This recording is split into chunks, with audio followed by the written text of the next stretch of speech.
With that in mind, do you think the show ultimately did what David Simon and et al. Intended when setting out?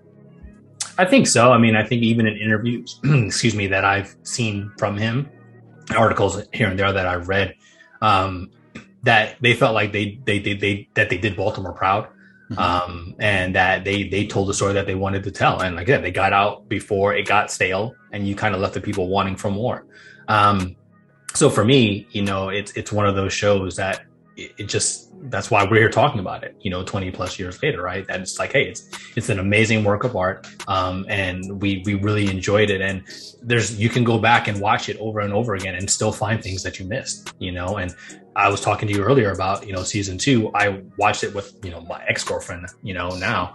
But I was like, yeah, season 2, I didn't really like it the first time I watched it. When we watched it the second time, I was like, what the fuck was I thinking about? And she said the same thing. It's like, what are you talking about? What's wrong with this season? I was like, yeah, I don't know. I guess I was too young and naive, I think, at the time. I just wanted it to be about the drugs and the streets. Yeah, I mean, and understanding how it played into the overall world, if you will, too. So, I mean, so many great characters, man. So anyway, I said, again, I don't want to ramble, but yeah, just I think David Simon ultimately did the job. He understood the assignment. You think the show ultimately did what David Simon intended when setting out? Oh, absolutely. It held up a mirror to politics and also how they kind of impact lives by sitting in a room and making decisions, when it comes to education and, especially on the mayor side with the cuts. So what they chose to give money to and what they chose not to give money to. And these things are happening every day, and it's not just in a Baltimore setting, it's in major cities. It's even on a higher level, with these things getting cut, that are needed. And then it kind of shows you what happens after those things get removed and taken away. It also shows you a side of journalism and getting the stories, basically kind of like, this is front page. Oh, this is not. And, people want this serial killer and it needs to be, he needs to have a sexual component so it can kind of get the attention. So you kind of see that background of what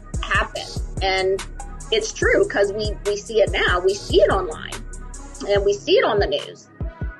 Like if it doesn't bleed, it doesn't lead. Yep.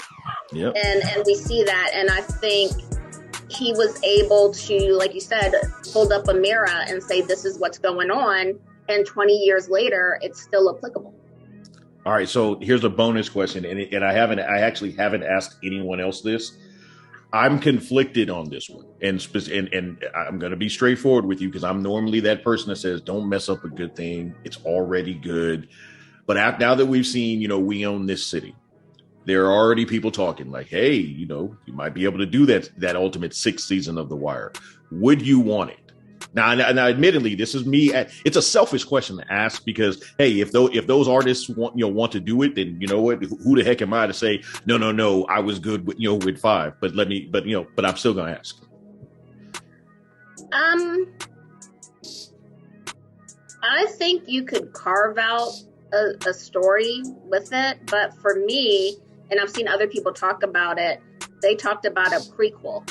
Oh, okay. Like to see Stringer and, and Avon and how they came up and got to where they are.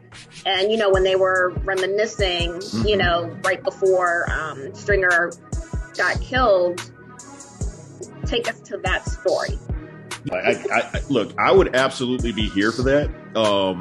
I think that actually works better than an attempted continuation. Like, we don't need to see what Burnout McNulty looks like. We don't need to see, And I don't want to see Dookie, like, where his character was going. Like, that broke my heart towards the end. Like, that, I mean, I just felt like, and Randy, because I'm like, so many people failed them. At every step of the way. All of them. From their parents to the systems to the police to the politicians to, literally across the board. And thankfully, Bunny was there for, Naaman, but everybody doesn't have a Bunny that can kind of step in.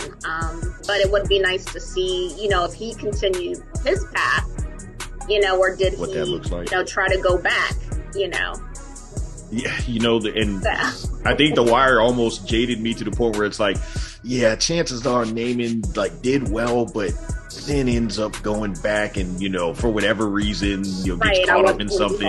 Yeah. You know how you know how the story goes. But honestly, that's a part of my appreciation for David Simon and for that writing group. Ed Burns, like everybody that was a part of it, because they didn't pull punches and they didn't. Like, even though we get the one kind of redemptive arc in Bubbles, obviously we're all happy to see that at the end. Yes. He didn't close. He didn't like neatly clean everything up or make you feel like, oh, it's going to just work out now, because that wouldn't have been honest. So. No, not at all. So I think where it left is fine. Like, I could be okay without a sixth season. Yeah. I got you. I mean, I think raising awareness is the first part of it. So I think, he did. I mean, I think a lot of people have since changed their mind on certain takes that they've had about law enforcement or drugs. Like, honestly, me, it's like, I'm not necessarily Bunny Colvin of the drug game, but like, I think we can be a little bit more lax on some of these drug charges and stuff like that. And then also just seeing the good in a person like Bubbles that's like a drug addict, but like, he's still a good person. So like, just raising awareness that these stereotypes and these things that you put people in that they're only this, but they can't be that. Like, but that show kind of lets you know, like, hey, no, these people that are in these streets, these are regular people like you. They just happen to be in a unfortunate situation, but they can grow.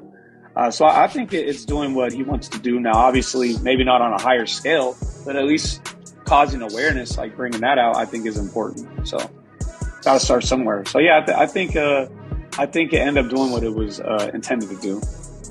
Oh yeah, he told the story of an entire generation of people. All the guys, the Avons, the Bodis.